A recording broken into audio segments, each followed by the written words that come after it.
Good morning. What an awesome time of worship. Today, as you go about your day, some of these truths that we prayed, sang today come to mind and lift and encourage your spirit. Go ahead and say a quick prayer in your heart for the wonderful woman who prayed over that music and put it together in that order for us so that we would have it, even though she wasn't able to be here today, because she blessed us remotely, or at least she blessed me. Oh, that was awesome. I'm going to try to do this quick.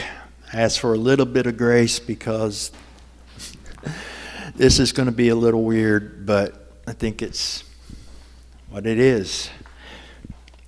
This is one of my newer ties, a Noah's Ark tie, and when I saw it, I got it for like 50 cents, so I bought it.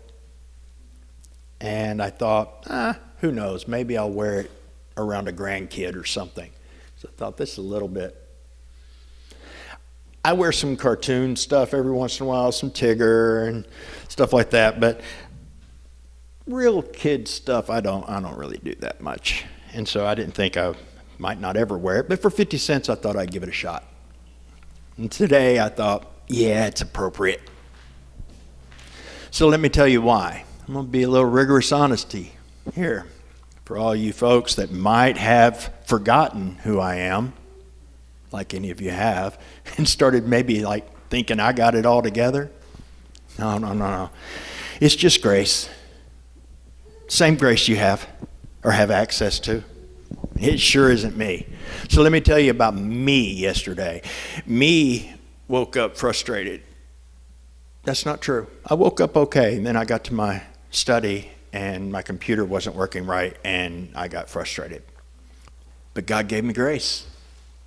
And things that normally would set me off, and I'll be honest, I'm not a fan of electronics and technology not working the way it's supposed to.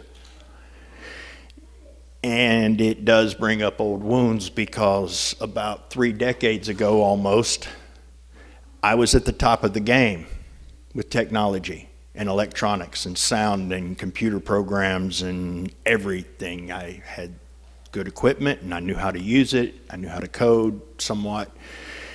And then I took a break. I got a timeout.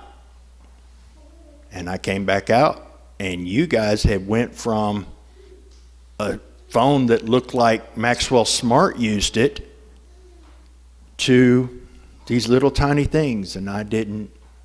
So there's things that I'm not as adept at, and it's frustrating. Anyway, that's neither here nor there. God gave me grace, and I thought I was doing pretty good.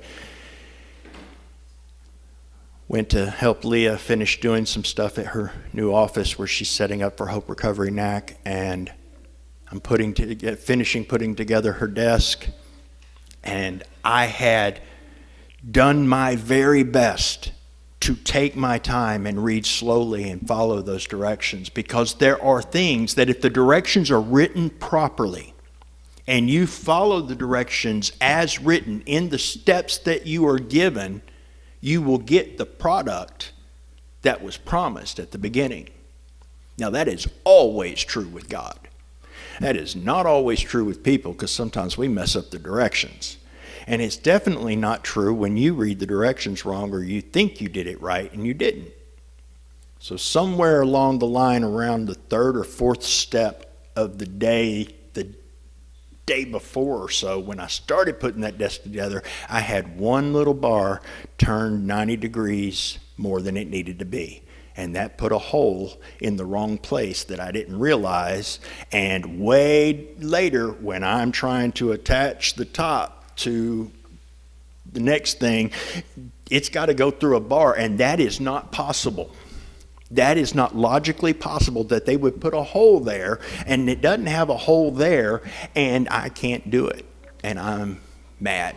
Now I'm frustrated. I did it to the best of my ability. And we've got this mentality. It's not just that generation behind us that everybody wants to say, oh, but no, we've got that mentality too of, if I do my best, I should win. If I give it everything I have, I should get the reward. Never mind if the truth is that my best simply wasn't right, or my best simply wasn't good enough. We still want it, And I couldn't figure out what was wrong because I thought I had done it right. And I'm trying to backtrack. Anyway, Leah helped me, and she helped me find the place where the hole was, and I changed it and I fixed it. Now the thing is, I got frustrated and I got angry at myself for not knowing, for not seeing it, for making a mistake, not catching it, all those things. But I didn't really lose it nearly as bad as I would have, say, even a month and a half ago. Really.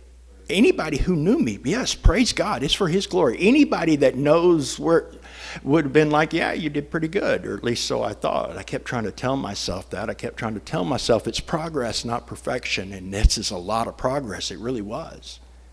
But something just wasn't sitting right with me about it all day. Yeah, it was progress, but it wasn't what it was supposed to be, and it wasn't. So why does it bother me? Why can't I just take the fact that I made progress and it was good and just rejoice in that? Wasn't sure. Then Leah and I later that night were watching a show, and somebody was doing something and came to this moment of epiphany and realized, and I love seeing truth spoken on secular TV. It doesn't happen very often, but every once in a while it does. And this guy whose life is a wreck, and he's trying to pull it together, and he's so angry and bitter at everybody, and he's frustrated, and he gets some help and he gets some relief, and he realizes that my enemy is my inner me. See, we're all trying to access our inner child, or our truest self, our inner self. Our inner self is not our friend. Our inner me is our enemy. I've got a mind that wants to kill me and make me think I'm comfortable while it's happening, because I got a mind that doesn't understand the truth. But by grace, I also have a mind that can see it and grow in truth. And we grow in truth. That's what Paul was talking about when he was saying, hey, you're still drinking milk. You need to start chewing on some truth of some meat and grow up a little bit. So there is a responsibility within us to grow just a little bit. And I know I'm taking too long, but I'll finish. I'm sorry. I'm kind of... Leah and I were watching some reels later that night, and I saw this little 3-ish girl in training pants and a little shirt run over to her little brother, pull back his diaper, and look down.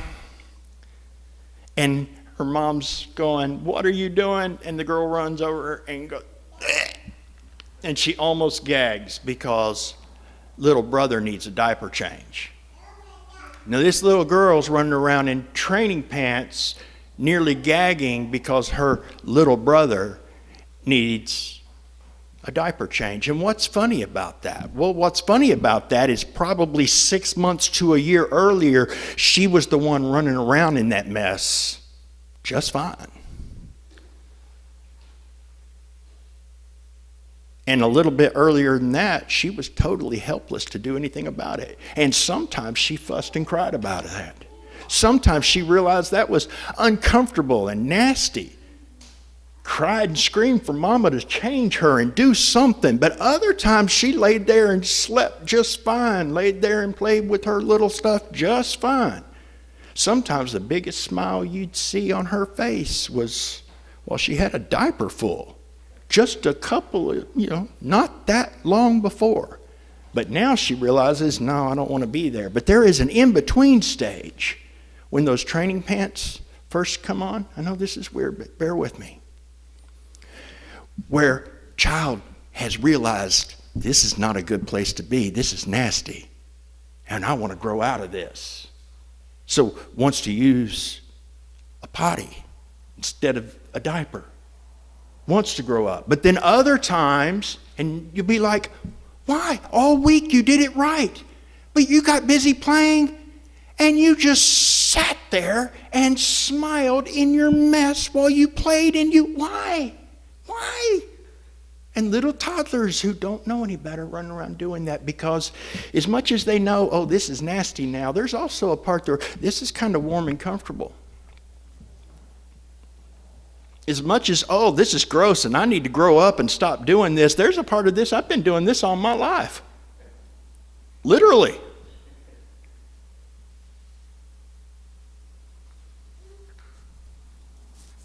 God calls us children because we are. And that's kind of nasty and kind of gross, and we're not little kids, right? Oh, well, I was yesterday. See, we need to start realizing that even our little okay sin, it's okay for me to be angry right now because I have a justified reason, and it makes me feel a little good. If I'm honest, I realized last night, I'm looking at it and I'm going, I saw it come and I felt it come, and I had this moment of choice where I could choose true grace, not just sufficient grace to get through it without making a fool of myself, but true grace where I could have walked through it without getting angry. And I didn't choose it. I chose to stay in the sandbox and play because it was a little warm and a little comfortable, and it felt a little good and right to be upset at that moment. And my anger is as nasty and dangerous in the eyes of God and to me than that poor boy needing a diaper change. We got to start getting over this idea that a little sin is not so nasty we're sitting and playing in our filth. The good news is, as helpless as we are, He's the one that does the work. He changes us. If we stop running away from Him and say, no, I want to play, and let Him pick us up and carry us to the changing table, looks a lot like a cross. And He takes off our nasty old clothes and He cleans us up and gets all that gunk off of us. And then He holds us in His arms and lets us know that we are clean and accepted by Him and loved. You're still alive, so you're going to mess up again. And He's going to clean you again. But you can grow in grace. And stop. It is possible to walk free from those things that felt warm and comfortable but were really nasty and bringing death and stink into your life. You can have it for free because He came and He got Himself overwhelmingly covered in our filth to the point of death on our behalf, in our place, so that we could be made clean. And His blood is what washes us. His brokenness is what restores us. And His life in us through His Holy Spirit is what keeps us clean and enables us to hear that voice that says, get up out of the sand trap and go to the bathroom and do something before this gets nasty. Walk in grace. It's there because of the work that Jesus did. Come now as you will.